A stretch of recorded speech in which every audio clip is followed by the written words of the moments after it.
શાંતિ રાખજો please please please.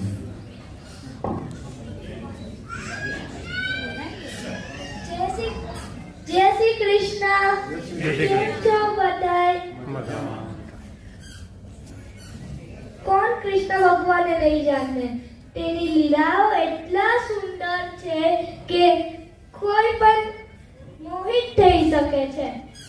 આજકાલ તો બધા માં તેના છોકરાને કાનો બનાવવાનો ઉપદેશ કરે છે.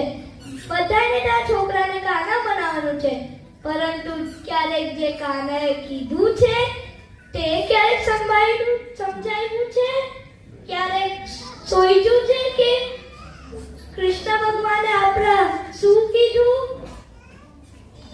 તો આજે હું હસમુખ નંદવાના આ ભગવદ ગીતાનો રાસ લઈને આવ્યો છું.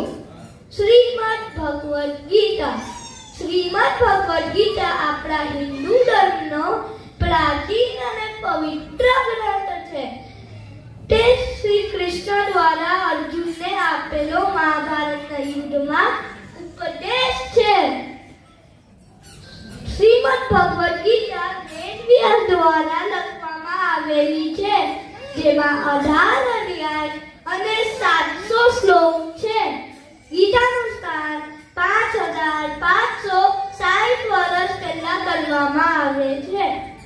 શ્રીમદ ભગવદ ગીતાની મહાનતાને આવાજ દ્વારા વર્ણવવાની કરવાની ક્ષમતા કોઈની પાસે નથી, કારણ કે તે એક રહસ્યમય ગ્રંથ છે.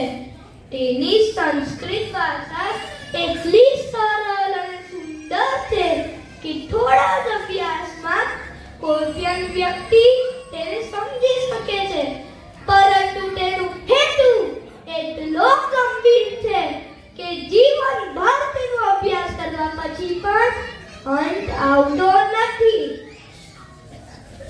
ગીતામાં 574 શ્લોક શ્રી કૃષ્ણ દ્વારા, 85 શ્લોક અર્જુન દ્વારા, 40 શ્લોક સંજય દ્વારા અને 1 શ્લોક ધૃતરાષ્ટ્ર દ્વારા બોલવામાં આવે છે.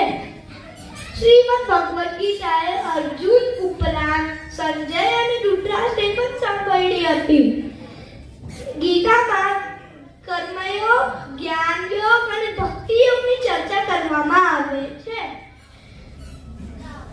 મનુષ્ય જાતિ જ્યારે